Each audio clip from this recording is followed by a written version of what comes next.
नारी विवश नर सकल गोसाई, नाचत नर मरे कट की ताई।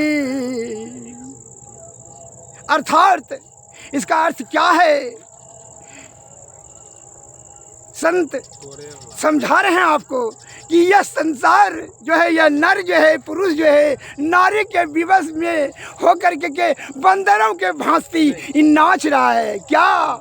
जैसे मदारी के इशारे पर बंदर नाचता है, उसी प्रकार यह हर पुरुष नारी के इशारे पर नाच रहा है। वह भूल जाता है, गुहासक्त कामासक्त होकर करके वह भूल जाता है कि हमको यहाँ आया है किस लिए। या तन कर फल विषय अनुभाई, स्वर्ग में अल्प दुख दाई। हे भाई, तू विषय भोग के लिए खाली नहीं आया है रे। अरे ये जीवात्मा को परब्रह्म मिला, नहीं तो ये अवसर छूट जाएगा। तुम जो गुहासक्त होकर के, कामासक्त होकर के नारी के विवश में आकर के बंदरों के समान नाच रहे हो, कब तक? अरे जब तुम्हारा ब्रिज वाही नाड़ी विफल हो जाएगा तो तुम्हारी आसक्ति जो है उससे टूटने लगेगा और तुम उससे मोह छूटने लगेगा। तब क्या करोगे? रोना रोगे, छाती पीटोगे। इसीलिए कहते हैं तुम जो है यह ज्ञान इंद्रियों के अंतर्गत में ही लेकर के सोचते हो। नारी जो है क्या होता है, वह जो है आपको बुद्धि को विभ्रम में डाल देता है। काम इसके कारण से आप गुहासक्त कामासक्त होकर के आपकी सूझबूझ जो ज्ञान इंद्रियां जो कह रहा है चित्त और बुद्धि आपका वहाँ शून्य चला हो जाता है और कीमती आयु को आपने गंवा देता है। जैसे मैं उदाहरण बता देता हूँ कि एक जो है विधवा स्त्री थी और वह बेचारी अब तो उसको कुछ नहीं रहा, उसका शुद्ध चित्त आत्मा से गुरु के शरण में गए, साधु के संगति में रह करके सत्संग भजन करने लगी। गुरु को बहुत बड़ा सम्मान और कदर करती थी, बड़ा आदर सत्कार करती थी, लेकिन उसका विचार क्या होता है? विचार उसका नीचा हो गया साधु का।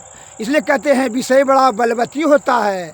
वह जो है जो स्त्री विधवा स्त्री माने उसकी शिष्या बड़ी तो है प्रेम और श्रद्धा युक्त होकर करके उनके ज्ञान भजन सत्संग को सुनते थे, लेकिन वह साधु क्या हुआ? उसका जो है प्रवृत्ति नीचा हो गया, कामासक्त हो गया।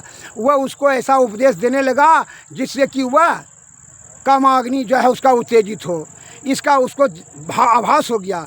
उस स्त्री ने कहा, गुरुदेव सब चीज़ तो आपको मैं ज्ञान इंद्रियों से आपको मैं समर्पण भाव से आपका श्रद्धा और पूजा करती हूँ, लेकिन मैं मल मूत्र का जो मार्ग है उसको ढक कर इसलिए रखती हूँ कि गुरु का अपमान न हो जाए। इसीलिए और अगर यदि उसके तरफ अगर यदि कोई किसी का अपमान जाता है, ध्यान उधर जाता है, इसका मतलब है वह साधु नहीं है, वो तो सभाधु है।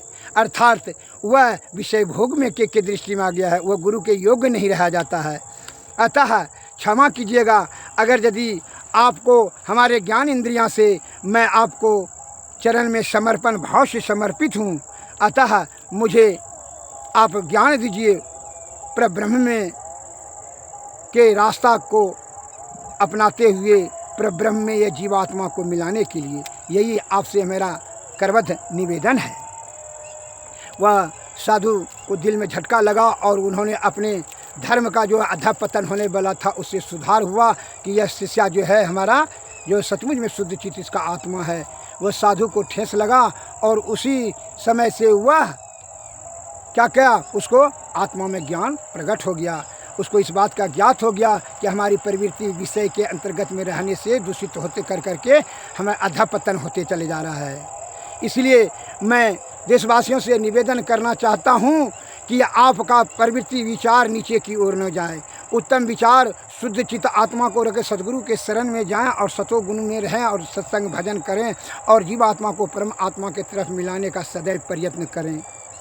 गुहाशक्त कामाशक्त का है, यह संसार काम से ढका हुआ है और काम जो है काम, लोभ, मोह, मद, अहंकार, तृष्णा, भय, क्रोध, ईर्ष्या सभी का मालिक मन है।